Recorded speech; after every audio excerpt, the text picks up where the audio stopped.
In the fall of 2010, the Commonwealth Games were held in New Delhi, India.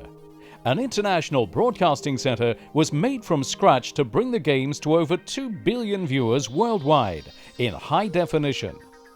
Prasar Bharati, host broadcaster of the Games, has put Shaf Broadcasting and Global Television in charge of the monumental task of building this media hub for the Games broadcast. In the heart of Pragati Maidan, Southeast Asia's largest cultural arts centre, the IBC was constructed on a single floor of an 8,500 square metre concrete building. In the end, it will take 4 months of renovations to bring this broadcasting centre to life.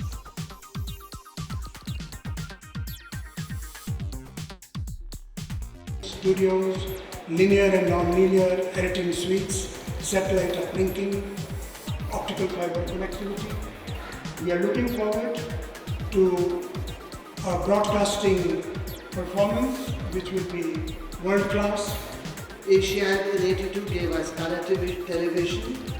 You facilitated us to go into high-definition television. I had a good tour of the facilities here, and they're fantastic. I think they're a credit to both Shaf and Global with the facilities they've delivered for the broadcasters and the environment they've delivered them to do their job. For any international broadcasting centre, there are several key departments that are essential to broadcasting a live event. For a multi-sport event like the Commonwealth Games, there are usually several networks or broadcasters that will feed their viewers or subscribers the event. More often than not, these signals are sent over oceans to their respective countries. For the Commonwealth Games, it's always the rights holder broadcasters of the Commonwealth nations that will be programming the live athletic events. For the 2010 Games in New Delhi, it's even bigger. This will be the first year the Games will be available to over 2 billion people worldwide in high definition. And in order to make sure viewers will be able to keep up with their country's teams, a complex structure has been designed for the flow of audio and video being captured at the venue, through the IBC to the rights holders, and all the way to your high-definition television at home, thousands of miles away, instantaneously. So we decided right from the very beginning that this was not going to be anything but an HD Games. HD is becoming a basic standard in most countries. In all of our major rights holding countries like Australia, New Zealand, Britain, Canada, they're all HD or nearly HD. Also, it was something that I think India had to do. They're not an HD nation yet, but they're going to become one. So it was better to do it in HD and to leave that legacy behind for them. How does this broadcasting nerve centre work? So we start with the event. Thousands of people can see it right in front of their eyes, but how can someone catch it at home? Throughout the Games, broadcasters will have access to over 350 high-definition cameras spread out over 12 venues, including ENG cameras and 5 different beauty cameras at different historic spots of Delhi. Giving the viewer the best coverage is the broadcaster's concern, and that's exactly what the IBC allows them to do. A gunshot rings through the air and the runners are off. The numerous cameras capture the action. Every stride forward is filmed through high-definition cameras and sent to the IBC by optical fiber pathways that leave the image uncompressed in true HD. The IBC is where logging, archiving, quality control, commentary and distribution takes place. The CDT, or Contribution Distribution Transmission section of the IBC, is essentially the brain of the IBC. It's the master control room, in that all incoming and outgoing signals will flow through here. Global Television, Australia's leading service provider in broadcasting, designed the CDT and put Everts Microsystems in charge as the key technology supplier. Going to be the first major games that are actually playing the field in HD, and Everts are the main suppliers for this, for Global as well as Shaf Broadcast. Everts supplied the specially designed router systems and the custom multi-screen display monitoring system. fixed with 8 HD flat panel displays and each one capable of viewing 16 different screens, brings the total to 128 viewable screens at any one time. From here, technicians can monitor quality control of the feed, distribute signals to various rights holders, and finally, transmit the image with audio embedded to the satellite farm or international fiber system. From the CDT, we move to the audio managing station. The CSC, or Commentary Switching Center's job, is to switch all commentary and coordination circuits from the venue to the rights holders in the IBC. The commentators at the venues, it's where their signal comes in. It comes through the commentary switching, and then from us, where we can monitor and meter those signals and then pass it on to the rights holding broadcasters. Now, to where all the footage coming into the IBC is recorded and stored. When the footage hits the IBC, it will pass through the logging and archiving room, where every second of audio and video will be recorded by 30 HD cam recorders. At the end of 2 weeks of games, there'll be over 1,600 HD cam tapes that will serve as a hard copy backup for all the digital archiving and logging that will take place. We can retrieve the exact time code and the tape number so that we can actually go to the library, pick the tape out of the library based on the barcode, and roll it to the time code that we have and find the footage that we're looking for. EVS, the world leader in digital archive management, has been brought in as a key technology provider. Here, 6 XT2 Plus EVS units record all high-definition feeds coming in from a live event at 120 megabytes a second using a DNX HD codec.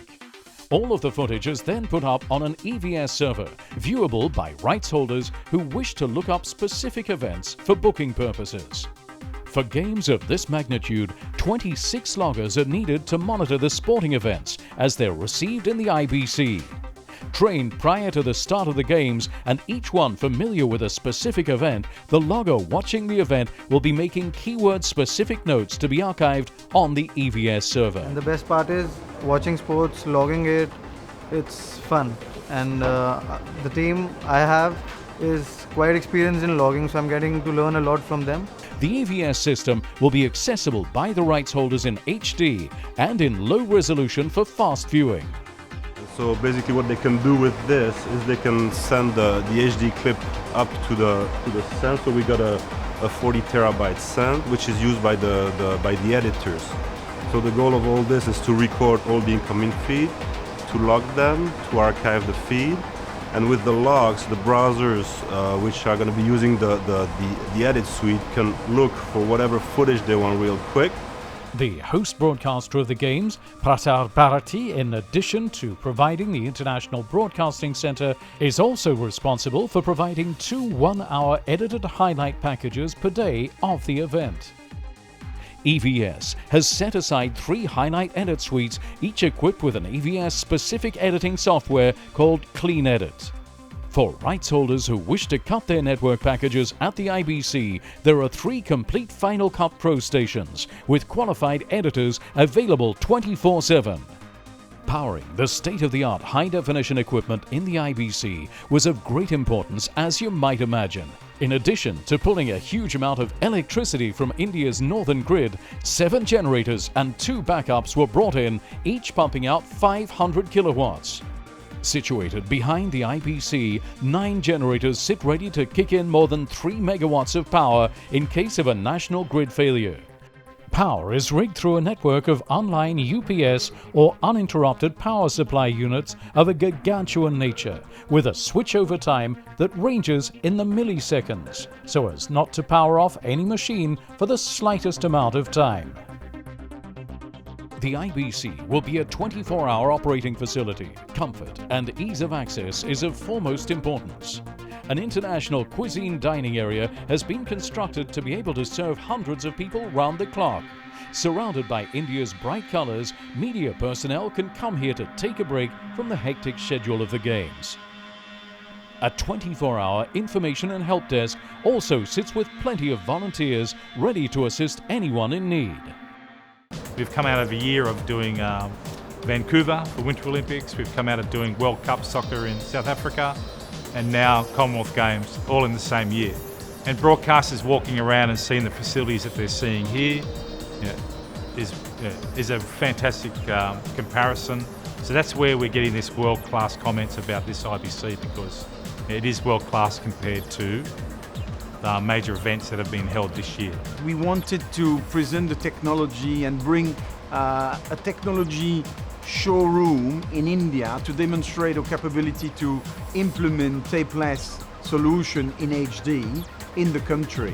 Thanks to the partnership we had with Global and Shaf, we are able to demonstrate a great solution that can be implemented for various broadcasters. And for us, that was one key element to work closely with Global and Shaf on these Commonwealth Games. Yeah, doing a project of this magnitude, there should be a lot of legacy that is left behind. So we worked with companies which had experience in many verticals, but getting them to do a critical media center was important. The International Broadcast Center is taking their television pictures to 70 plus countries for the Commonwealth Games, or for over 2 billion people to watch. So building up a center to make sure that it's on all the time was a key thing. Inside and out, from venue to your doorstep, Shaf Broadcast and Global Television have created the broadcasting centre that will bring the joy of the Commonwealth Games and future sporting events to the audience in amazing high definition. All this is fit to every rights holder's specifications, so they're able to deliver the best possible broadcast.